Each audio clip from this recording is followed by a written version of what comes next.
I had always thought of myself as an ordinary child living in an ordinary family. I wasn't spoiled, but I wasn't treated unfairly either. At least not before everything changed, before my sister was born. That night, I was jolted awake by frantic knocking on my door and Aunt Clara's panicked voice. I still remember her pale face as she said, "Ivy, you need to pack your things. Your mom is in the hospital." In my mind, hospitals meant accidents, pain, and all the terrible things children never want to think about. But the real horror wasn't the accident or even loss. It was what happened afterward. Rachel, my sister, was born nearly 2 months premature. I didn't know what that meant at the time, but I understood it was serious because suddenly everyone in the house focused entirely on that baby. The weeks that followed were a blur of long days spent at Aunt Clara's house, overhearing hushed conversations about Rachel's condition. I wasn't allowed to visit the hospital often, only a few brief meetings with my mother, and each time she would only say one thing: "Be good, Ivy. Mommy is very busy." And so I learned how to become invisible. When Rachel was finally brought home, things became more suffocating than ever. The house we once lived in turned into a sterile fortress where every trace of me slowly faded away. Hand sanitizer, disinfectant wipes, and antibacterial sprays appeared everywhere, to the point that I could smell rubbing alcohol even in my sleep. My mother became obsessed with keeping Rachel safe. She scrubbed every surface at least 3 times a day, monitored the nursery temperature by the hour, and washed her hands so often that her skin cracked. But what hurt me the most wasn't the strict rules or the excessive cleanliness. It was the fact that I no longer belonged in my own family. The slightest sign of illness, a sneeze, a minor cough, would immediately send me to Grandma's house. Or worse, I'd be kicked out of the room with my mother's wary eyes watching me like I was a walking threat. At first, I thought it was a blessing. Grandma Amelia was kind and always let me help her bake. There, I didn't have to whisper every word or tiptoe around like an intruder. But eventually, I realized something painful. I wasn't sent away because my mother cared about me. I was sent away because I was a risk. I tried everything to win back my parents' attention, but to them only Rachel mattered. The first time I earned straight A's, my mother barely glanced at my test before returning to her list of Rachel's medications. When I won first place in the school science fair with a renewable energy project, my father sighed and told me to store my display board in the garage. Rachel might be allergic to the dust from the cardboard. I never knew if that was true or just another excuse for them to dismiss me. But the hardest blow came when I was 12. 4 months, I had practiced tirelessly for the school talent show where I would perform a piano piece I had spent a whole year learning. I had dreamed of seeing my parents' proud faces in the audience, of hearing their applause when I finished. But on the day of my performance, Rachel developed a mild fever, 99.1 degrees Fahrenheit, just a common fever that any child would experience. And just like that, my parents stayed home with Rachel while I stood on stage in a crowded yet utterly empty auditorium. No one was there for me. 2 weeks later, Rachel had a 15-minute flute recital, playing a simple piece that any child could learn in a few days. The entire family, including both sets of grandparents, attended. They clapped, cheered, and spoke of Rachel's natural talent, as if she were a musical prodigy. That was the moment I understood. Nothing I did would ever make them see me. Nothing would ever change the fact that in this family I was nothing compared to Rachel. Rachel quickly learned how to use that to her advantage. From a young age, she knew how to manipulate every situation to get what she wanted.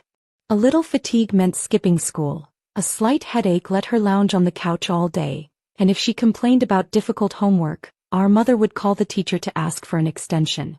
Meanwhile, I had to handle everything on my own. Rachel only needed to whine and someone would fix things for her. I didn't hate Rachel. I just hated how my entire world was erased to make space for her. And so I accepted that no one would ever care about me, that no matter what I did, it would never be enough. But I also learned something. If no one would cheer for me, I would applaud myself. If no one would help me succeed, I would carve my own path. I didn't know then that one day quietly walking away from this family would be the best thing I ever did. 10 years passed quietly. I graduated high school with honors, but my parents skipped the ceremony because Rachel had a dance recital. I put myself through college working 3 jobs while maintaining a 4.0 GPA. No one noticed.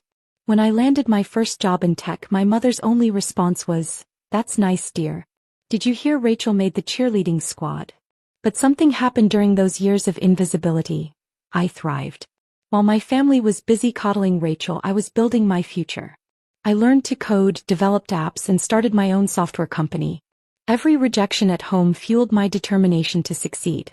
My breakthrough came when I developed a security application that caught the attention of major tech companies. What started as a side project in my tiny apartment became a bidding war between industry giants. The final selling price? $12 million. I kept the news to myself, knowing how my family would react.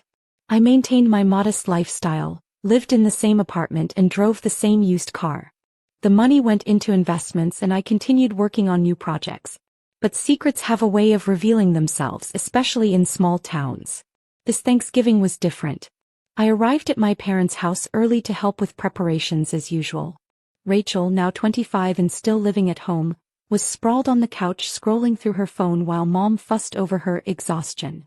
Ivy, Mom barely looked up, set the table, and used the good china. The Hendersons are coming. The Hendersons, our wealthy neighbors whom my parents desperately tried to impress. Their son Mark had recently taken over his father's business, and my parents were not so subtly pushing Rachel toward him. As I arranged the plates, I overheard Mrs. Henderson in the kitchen. "Did you hear about that brilliant young woman who sold her security software? She's from right here in town. Made millions, I heard." I froze. My mother laughed dismissively. "Oh, those tech stories are always exaggerated." No, Mrs. Henderson insisted. "It was in the business journal. Let me find it." She pulled out her phone and my stomach dropped as she scrolled through articles.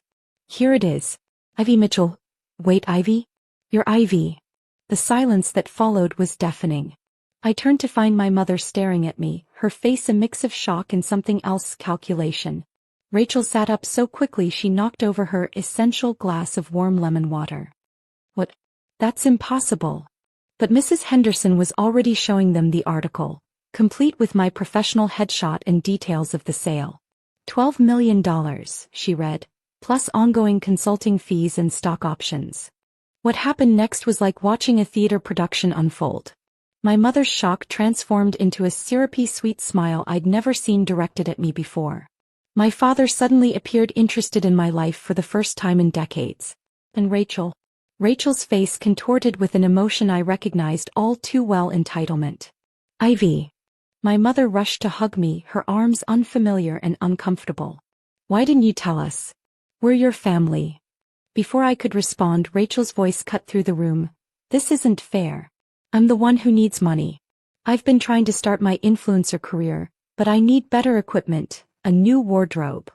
"Now, sweetie," Mom turned to Rachel, then back to me with that calculating smile. "I'm sure your sister would love to help her family. After all, family comes first, right?" I stood there, the good china still in my hands, as years of neglect and dismissal crashed through my mind. The same people who couldn't attend my graduation were now looking at me like I was their salvation. "Of course," my father chimed in, "we should discuss how to manage this blessing as a family. Rachel has so many dreams and your mother and I aren't getting any younger." The good china made a sharp clinking sound as I set down the last plate. 10 years of buried emotions rose to the surface as I watched my family's transparent transformation. "Manage this blessing as a family?" I repeated slowly. "That's interesting, considering I haven't been treated as part of this family for 20 years. "Don't be dramatic, Ivy," my mother waved dismissively. "We've always loved you equally." "Equally?" I laughed, the sound strange even to my own ears. "Let me remind you of what equally looked like." I turned to face them all, including the now uncomfortable Hendersons. "When I was 13, I had appendicitis. I called Aunt Clara to take me to the hospital because you were all at Rachel's dance competition. You didn't visit me once during my 3-day stay because, and I quote, 'Rachel needs routine.'" "That was different," my father started, but I cut him off. "When I got my college acceptance letters, you told me you couldn't afford to help with tuition because you were saving for Rachel's future. I worked 3 jobs, lived on ramen noodles, and nearly collapsed from exhaustion. Meanwhile, Rachel got a new car for her sweet 16. Rachel stood up, her face red. "It's not my fault they loved me more." The room fell silent. Finally, the truth was out. "You're right, Rachel. It's not your fault. It's theirs." I gestured to our parents. "They created this dynamic. But what happens now? That's entirely my choice." My mother stepped forward, her smile strained. Darling, we're family. Surely you want to help your sister achieve her dreams. Dreams. I pulled out my phone and opened Rachel's Instagram. You mean like these posts mocking her loser sister, who works some boring tech job? Or maybe the ones where she jokes about how I'll probably die alone with my computers. Mrs. Henderson gasped softly. My mother's smile faltered. Here's what's going to happen, I continued, my voice steady. I'm going to walk out that door and you're all going to continue living exactly as you have been. Without my money. You can't do this to me. Rachel shrieked.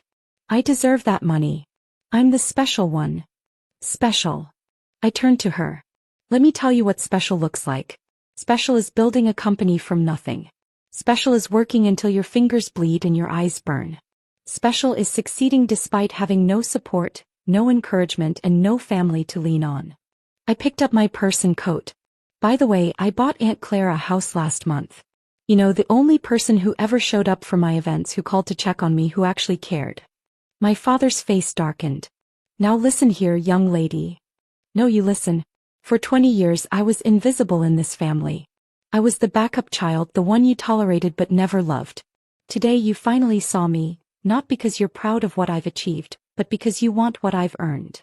I walked to the door, then turned back one last time. Rachel, you wanted to be an influencer? Here's some influence for you. Success isn't handed to you because you're special. It's earned through hard work, something you've never had to do. The aftermath was exactly what you'd expect. Rachel posted a tearful video about toxic family members that went viral in our small town. My parents tried damage control, telling everyone I was confused and acting out. But Mrs. Henderson's social circle knew the truth, and suddenly the family's perfect image cracked. I moved to Seattle the following month, where my company's main office was located. Aunt Clara came to visit often, proud of the woman I'd become. She told me that Rachel had finally gotten a job, her first real one at age 25, after my parents couldn't afford to support her influencer career anymore. Sometimes I think about that Thanksgiving, about the look on their faces when they realized what they'd lost. Not the money, they lost the chance to know their daughter, to be part of her success story. They lost the opportunity to love someone who, despite everything, would have loved them back if they'd only tried. Last week, I received an invitation to Rachel's wedding. Attached was a not-so-subtle registry listing filled with expensive items. I sent a card with a simple message. Congratulations. My gift to you is the same thing you gave me, the motivation to succeed on my own. I heard she cried when she read it. But for once, those weren't tears that anyone rushed to wipe away. The money that my family wanted so desperately? It grew to $50 million through smart investments. I used it to start a scholarship fund for students who, like me, had to make it on their own. Because sometimes the best family isn't the one you're born into. It's the one you build yourself, one achievement at a time. And that's worth more than all the millions in the world.